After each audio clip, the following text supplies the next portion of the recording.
동양평화론. 안중근. 서문. 대저 합치면 성공하고 흩어지면 패망한다는 것은 만고의 변함없는 분명한 이치이다. 지금 세계는 동서로 나뉘어져 있고 인종도 각기 달라 서로 경쟁하고 있다. 일상생활에 편리한 실용기계 연구도 농업이나 상업보다는 신발명품인 전기포, 곧 기관총, 비행선, 침수정, 곧 잠수함 등 모두 사람을 상하게 하고 사물을 해치는 기기에만 치우치고 있다. 청년들을 훈련시켜 전쟁터로 몰아넣어 수많은 귀중한 생명들을 희생물처럼 버려 피가 냇물을 이루고 고기가 질펀히 널려짐이 날마다 그치질 않는다. 삶을 좋아하고 죽음을 싫어하는 것은 모든 사람의 한결같은 마음이거늘 밝은 세계에 이 무슨 광경이란 말인가. 말과 생각이 여기에 미치면 뼈가 시리고 마음이 서늘해진다.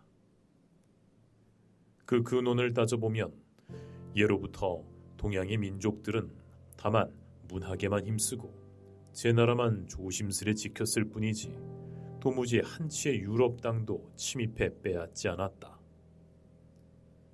이는 오대주 위의 사람이나 짐승, 초목까지 다 알고 있는 바이다. 그런데 유럽의 여러 나라들은 가까이 수백 년 사이에 도덕을 까맣게 잊고 나날이 무력을 일삼으며 경쟁심을 키워 조금 더 꺼리는 기색이 없다. 그 중에서도 러시아가 더욱 심하다. 그 폭행과 잔인한 해악이 서유럽이나 동아시아 어느 곳에나 미치지 않는 곳이 없으니 악이 차고 죄가 넘쳐 신과 사람이 다 함께 성을 내게 되었다. 이에 하늘이 한 매듭을 짓기 위해 동해 가운데 떠있는 조그만 섬나라 일본으로 하여금 이와 같은 강대국 러시아를 만주대륙에서 한 주먹에 때려 눕히게 하였으니 누가 능히 이런 일이 있을 줄 헤아렸겠는가. 이것은 하늘에 순응하고 땅의 배려를 얻은 것이며 사람의 정에 응답하는 이치이다. 당시에 만일 한, 청 두 나라 국민 상하가 일치해서 전날의 원수를 갚고자 일본을 배척하고 러시아를 도왔다면 일본은 큰 승리를 거둘 수 없었을 것이나 그것을 어찌 예상할 수 있었겠는가. 그러나 한청 양국 국민은 그러한 행동하지 않았을 뿐만 아니라 도리어 일본 군대를 환영하고 그들을 위해 운수, 치도, 정탐 등의 수고를 아끼지 않고 힘을 기울였다. 이것은 무슨 이유인가? 거기에는 두 가지 큰 사유가 있었다. 일본과 러시아가 개전할 때 일본 천황의 선전 포고문 중에 동양 평화를 유지하고 대한 독립을 공고히 한다 했으니 이 같은 대의가 청천백일의 빛보다 더 밝아 한청 인사는 지혜로운 이나 어리석은 이를 막론하고 일치 동심에서 복종했음이 그 하나이다. 또한 일본과 러시아의 다툼이 황백 인종의 경쟁이라 할 수 있으므로 지난날의 원수졌던 심정이 하루아침에 사라져버리고 도리어 큰 하나의 인종사랑 무리를 이루었으니 이도 또한 인정의 순리라 가히 합리적인 이유의 다른 하나이다. 통쾌하도다. 장하도다. 수백 년 동안 행악하던 백인종의 선봉을 북소리 한 번에 크게 부수었으니 가히 천구의 희귀한 일이요 만방이 기념할 자취이다.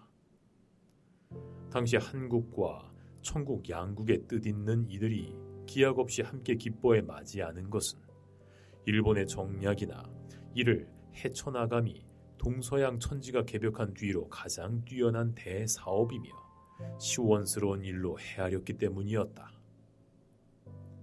그러나 슬프다.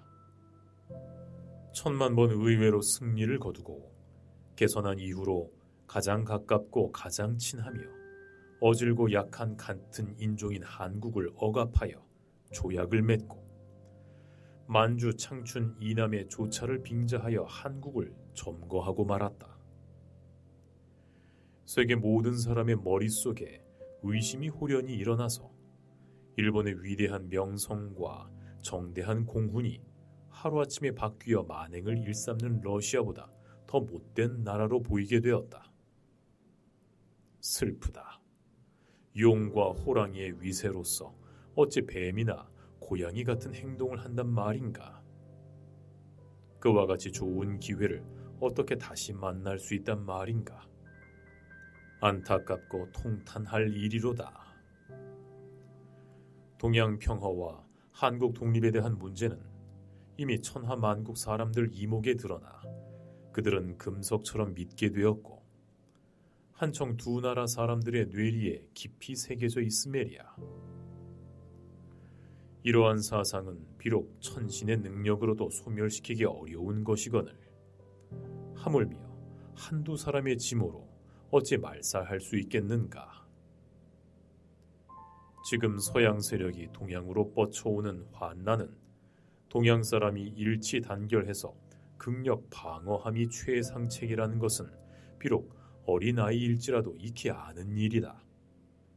그런데도 무슨 이유로 일본은 이러한 대세를 돌아보지 못하고 같은 인종인 이웃나라를 치고 우위를 끊어 스스로 방휼지세를 만들어 어부를 기다리는 듯하는가. 이로써 한청 양국인의 소망은 크게 깨져버리고 만 것이다. 만약 일본이 정략을 고치지 않고 핍박만 날로 심하게 한다면 차라리 다른 인종에게 망할지언정 차마 같은 인종에게 욕을 당하지 않겠다는 소리가 한청 두 나라 양국인의 폐부에서 용솟음쳐 상하 일체가 되어 스스로 백인의 앞잡이가 될 것이 불을 보듯 뻔한 형세이다. 그렇게 되면 동양의 수억 황인종 가운데 수많은 뜻있는 인사와 정의로운 사나이가 어찌 앉아서 수수방관하며 동양 전체가 까맣게 타죽는 참상을 기다리기만 할 것인가. 또한 그렇게 하는 것이 옳겠는가. 그래서 나는 동양 평화를 위한 의전을 하얼빈에서 개전하고 담판하는 자리를 리순으로 정했으며 이어 동양 평화 문제에 관한 의견을 제출하는 바이다. 여러분의 눈으로 깊이 살펴보아 주기 바란다. 1910년 경술 2월 대한국인 안중근 여순 옥중에서 쓰다. 전감. 예로부터 진금에 이르기까지 동서남북의 어느 주를 막론하고 헤아리기 어려운 것은 대세의 흐름이고 알 수 없는 것은 인심의 변천이다. 지난날 갑오년 1894년 청일전쟁을 보더라도 그때 조선국의 서절배 곧 좀도둑인 동학당이 소유를 일으킴으로 인해서 청일 양국이 함께 병력을 동원해 건너와서 무단히 전쟁을 일으켜 서로 충돌한 전쟁이었다. 일본이 청국에 승승장구하여 랴오둥의 반을 점령하였다. 군사 요지인 리순을 함락시키고 황해 함대를 격파한 후 마관 곧 시모노세키에서 담판을 벌여 조약을 체결하여 타이완을 할양받고 2억 원을 배상금으로 받기로 하였다. 이는 일본의 유신 이후 하나의 커다란 기념사이다. 청국은 물자가 풍부하고 땅이 넓어 일본에 비하면 수십 배는 되는데 어떻게 해서 이와 같이 패했는가? 예로부터 청국인은 스스로를 중화대국이라고 일컫고 다른 나라를 오랑캐라 일러 교만이 극심하였다. 더구나 권신척족이 국권을 멋대로 희롱하고 신하와 백성이 원수를 삼고 위아래가 불화했기 때문에 이와 같이 욕을 당한 것이다. 한편 일본은 메이지 유신 이래로 민족이 화목하지 못하고 분쟁이 끊이지 않았으나 외교적 경쟁이 일어난 후로는 집안 싸움이 하루아침에 화해가 되고 연합하여 한 덩어리 애국 땅을 이루었으므로 이와 같이 개가를 올리게 된 것이다. 이것이 이른바 친근한 남이 다투는 형제보다는 못하다는 것이다. 이때의 러시아의 행동을 기억해야 한다. 그날로 동양 함대가 조직되고 프랑스, 독일 양국이 연합하여 요코하마 해상에서 크게 항의를 제기하니 랴오뚱 반도가 천국에 되돌려지고 배상금은 감액되었다. 그 외면적인 행동을 보면 가히 천하의 공법이요 정의라고 할 수 있겠으나 그 내용을 들여다보면 호랑이와 이리의 심술보다 더 사납다. 불과 수년 동안의 러시아는 민첩하고 교활한 수단으로 리순을 조차한 후 군항을 확장하고 철도를 부설하였다.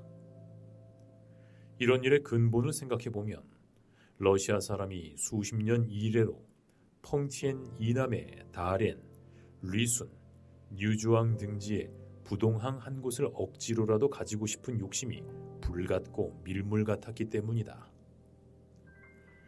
그러나 천국이 한 번 영불 양국으로부터 텐진 침략을 받은 이후에 관둥에 각 진영의 신식 병마를 많이 설비하자 감히 손을 쓸 마음을 먹지 못하고 단지 끊임없이 침만 흘리면서 오랫동안 때가 오기를 기다릴 수밖에 없었다. 그러던 중에 이때에 이르러 셈이 들어맞았던 것이다. 이런 일을 당해서 일본인 중에도 식견이 있고 뜻이 있는 자라면 누구라도 창자가 갈기갈기 찢어지지 않았겠는가. 그러나 그 이유를 따져보면 이 모두가 일본의 과실이었다. 이것이 이른바 구멍이 있으면 바람이 들어오는 법이요. 자기가 치니까 남도 친다는 격이다. 만일 일본이 먼저 천국을 침범하지 않았다면 러시아가 어찌 감히 이와 같이 행동했겠는가. 가히 제도끼에 제발등 찍힌 격이다. 이로부터 중국 전체의 모든 사회 언론이 들끓었으므로 무술개변, 곧 캉유웨이, 량치차오 등 변법파에 의한 변법 자강운동, 1898년 이른바 백일 유신은 겨우 100일 만의 실패로 끝났지만 그 영향은 지대한 것이었다. 바로 이 무술개변이 자연히 양성되고 중국 백년교계 등의 비밀결사로 청일전쟁 후 제국주의 열강의 압력에 항거해서 1900년대에 산둥성 여러 주연에서 표면화하여 베이징, 텐진 등지에 확대된 반제, 반만, 배척 운동의 주체였던 의화단이 들고 일어났으며 일본과 서양을 배척하는 난리가 치열해졌다. 그래서 8개국 연합군이 보하이 해상에 운집하여 텐진이 함락되고 베이징이 침입을 받았다. 천국 황제가 시안으로 파천하는가 하면 군민할 것 없이 상해를 입은 자가 수백만 명에 이르고 금은 재화의 손실은 그 수량을 헤아릴 수조차 없었다. 이와 같은 참화는 세계 역사상 드문 일이었고 동양의 일대 수치일 뿐만 아니라 장래 황인종과 백인종 사이의 분열 경쟁이 그치지 않을 징조를 나타낸 것이다. 어째 경계하고 탄식하지 않을 것인가? 이때 러시아 군대 11만이 철도 보호를 핑계로 만주 경계 지역에 주둔해 있으면서 끝내 철수하지 않으므로 러시아 주재 일본 공사 쿠리노가 혀가 닳고 입술이 부르트도록 폐단을 주장하였지만 러시아 정부는 들은 채도 않을 뿐 아니라 도리어 군사를 증원하였다. 슬프다. 러일 양국 간의 대참화를 끝내 모면하지 못하게 되었으니 그 원인을 논하자면 필경 어디로 돌아갈 것인가. 이것이야말로 동양에서 하나의 큰 본보기가 된 것이다. 당시 러일 양국이 각각 만주에 출병할 때 러시아는 단지 시베리아 철도로 80만 군비를 실어내었으나 일본은 바다를 건너고 남의 나라를 지나 4.5 군단과 장비, 군량을 육지와 바다 양편으로 리아오호 일대에 수송했다. 비록 예정된 계산이었다고는 하지만 어찌 위험하지 않았겠는가. 결코 만전지책이 아니요 참으로 무모한 전쟁이라 할 수밖에 없었다. 일본 육군이 잡은 길을 보면 한국의 각 항구와 성경, 전주만 등지로 4-5천 리를 지나왔으니 수륙의 괴로움을 말하지 않아도 짐작할 만했다. 이때 일본군이 다행히 연전연승은 했지만 아직 함경도도 벗어나지 못했고 리순도 격파하지 못했으며 펑티엔에서도 미처 이기지 못했을 즈음이다. 만약 한국의 관민이 다 같이 한 목소리로 을미년의 일본인이 한국의 명성황후 민씨를 무고히 시해한 원수를 이때 갚아야 한다고 사방에 경문을 띄우고 일어나서 함경, 평안, 양도 사이에 있던 러시아 군대가 불의의 기습으로 찌르고 나와 전후 좌우로 충돌하며 청국도 또한 상하가 협동해서 지난날 의화단 때처럼 들고 일어나 가보년 청일전쟁의 묵은 원수를 갚겠다고 하면서 베이징 일대의 군민이 폭동을 일으키고 허실을 살펴 방비가 허술한 곳을 공격하며 가이핑, 랴오양 방면으로 유격 기습을 벌여 나아가 싸우고 물러가 지켰다면 일본군은 남북이 분열되고 배후의 적을 맞아 사면으로 포위당하는 비탄을 면하기 어려웠을 것이다. 만일 상황이 이런 지경에 이르렀다면 리순, 펑티엔 등지의 러시아 장병들의 얘기가 드높아지고 기세가 배가 되어 앞뒤로 가로막고 좌충우돌했을 것이다. 그렇게 되면 일본군의 세력이 머리와 꼬리가 맞아떨어지지 못하여 중장비와 군량미를 이어댈 방도가 아득해졌을 것이다. 그러하여 야마가타, 곧 러일전쟁 당시 2군 사령관과 노기, 곧 러일전쟁 당시 3군 사령관 대장의 경략은 틀림없이 허사가 되었을 것이다. 또한 청국 정부와 주권자도 야심이 폭발해서 묵은 원한을 갚게 되었을 것이고 시기도 놓치지 않았을 것이다. 이른바 만국 공법이니 엄정 중립이라 하느니 하는 말들은 모두 근래 외교가의 교활하고 왜곡된 술수이니 말할 것조차 되지 못한다.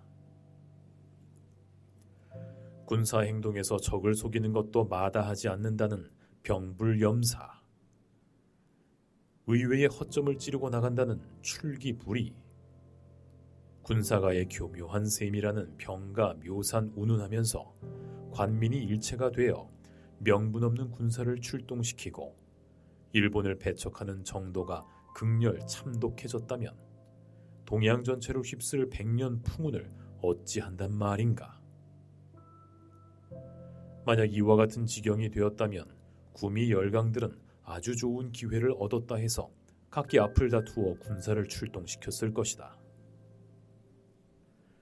그때 영국은 인도, 홍콩 등지에 주둔하고 있는 육해군을 한꺼번에 출진시켜 산둥반도에 위치한 군항인 웨이하이웨이 방면에 집결시켜 놓고는 필시 강경수단으로 청국 정부와 교섭하고 추궁했을 것이다. 또 프랑스는 사이공, 마다가스카르 섬에 있는 육군과 군함을 일시에 지휘해서 아모이 등지로 모여들게 했을 것이고 미국, 독일, 벨기에, 오스트리아, 포르투갈, 그리스 등의 동양 순양 함대는 보아이 해상에서 연합하여 합동조약을 예비하고 이익을 같이 나누기를 희망했을 것이다. 그렇게 되면 일본은 별수 없이 전국의 군사비와 국가 재정을 총동원하여 면성한 다음에 만주와 한국 등지로 곧바로 수송했을 것이다. 한편 청국은 경문을 사방으로 띄우고 만주, 산둥, 허난, 찡낭 등지의 군대와 의용병을 매우 급히 소집해서 용전호투하는 형세로 일대 풍운을 자아냈을 것이다. 만약 이러한 형세가 벌어졌다면 동양의 참상은 말하지 않아도 상상하고도 남음이 있을 것이다. 그러나 이때 한청 두 나라는 그렇게 하지 않았을 뿐만 아니라 오히려 약장을 준수하고 털끝만큼도 움직이지 않아 일본으로 하여금 위대한 공훈을 만주 땅 위에 세우게 했던 것이다. 이로 보면 한청 두 나라 인사의 계명 정도와 동양 평화를 희망하는 정신을 충분히 알 수 있다. 그러하니 동양에 뜻있는 인사들의 깊은 사려는 가히 훗날의 모범이 될 것이다. 그런데 그때 러일 전쟁이 끝날 무렵 강화조약 성립을 전후해서 한청 두 나라 뜻있는 인사들의 허다한 소망은 크게 부서지고 말았다. 당시 러일 두 나라의 전황을 살펴본다면 한번 개전한 이후로 크고 작은 교전이 수백 차례였으나 러시아 군대는 연전연패로 상심낙담하여 멀리서 모습만 보고도 달아났다. 한편 일본 군대는 승승장구하여 동으로는 블라디보스토크 가까이 이르고 북으로는 하얼빈에 육박하였다. 전세가 여기까지 이른 바에야 기회를 놓쳐서는 안 될 일이었다. 이왕 벌인 일이니 비록 전 국력을 기울여서라도 한두 달 동안 사력을 다해 진공하면 동으로 블라디보스토크를 뽑고 북으로 하얼빈을 격파할 수 있었음은 명약관화한 형세였다. 만약 그렇게 되었다면 러시아의 백년 대계는 하루아침에 필시 토붕와해의 형세가 되었을 것이다.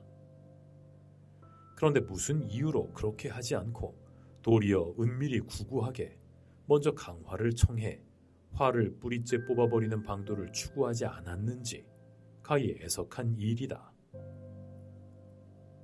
더구나 러일 강화 담판을 벌일 장소를 보더라도 천하에 어떻게 워싱턴을 담판할 곳으로 정하였단 말인가. 당시 형세로 말한다면 미국이 비록 중립으로 편파적인 마음이 없었다고는 하지만 짐승들이 다투어도 오히려 주객이 있고 텃세가 있는 법인데 하물며 인종의 다툼에 있어서랴. 일본국은 전승국이고 러시아는 패전국인데 일본이 어찌 제 본뜻대로 정하지 못했는가. 동양에는 마땅히 알맞은 곳이 없어서 그랬단 말인가. 고무라 주타로 외상이 구차스럽게 수만 리박 워싱턴까지 가서 포츠머스 강화 조약을 체결할 때에 사할린 절반을 벌칙 조항에 넣은 일은 혹 그럴 수도 있어 이상할 것 없지만 한국을 그 가운데 첨가해 넣어 우월권을 갖겠다고 한 것은 근거도 없는 일이고 합당하지도 않은 처사였다. 지난날 마관 조약, 곧 청일전쟁 후 이토 히로부미와 리홍장이 체결한 시모노세키 조약 때는 본시 한국은 천국의 속방이었으므로 그 조약 중에 간섭이 있을 수 있게 마련이었지만 한러 두 나라 사이는 처음부터 아무런 관계가 없는 터인데 무슨 이유로 그 조약 가운데 이런 조항이 들어가야 했단 말인가. 일본이 한국에 대해서 이미 큰 욕심을 가지고 있었다면 어찌 자기 수단껏 자유로이 행동하지 못하고 이와 같이 유럽 백인종과의 조약 가운데 삽입하여 영원히 문제가 되도록 만들었단 말인가. 도무지 어이가 없는 처사이다. 또한 미국 대통령이 이미 중재하는 주인공이 되었는지라 마치 한국이 유럽과 미국 사이에 끼어 있는 것처럼 되었으니 중재자도 필시 크게 놀라서 조금은 기이하게 여겼을 것이다. 같은 인종을 사랑하는 의리로서는 만에 하나라도 승복할 수 없는 이치이다.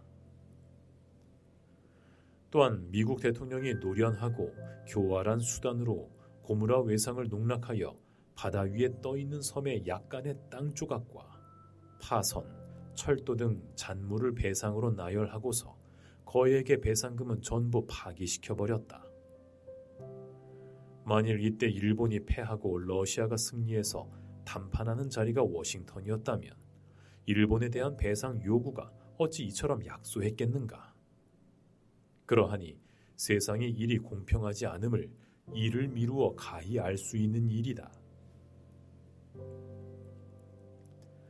지난날 러시아가 동으로 침략하고 서쪽으로 정벌을 감행해 그 행위가 몹시 가증하므로 구미열강이 각자 엄정 중립을 지켜 서로 돕지 않았지만 이미 이처럼 황인종에게 패전을 당한 뒤이고 사태가 결판이 난 마당에서야 어째 같은 인종으로서의 우위를 베풀지 않을 수 있겠는가. 이것은 인정세태의 자연스러운 모습이다. 슬프다. 그러므로 자연의 형세를 돌아보지 않고 같은 인종 이웃나라를 해치는 자는 마침내 악행을 일삼아 따돌림을 받는 사람인 바로 독부의 환난을 기필코 면하지 못할 것이다.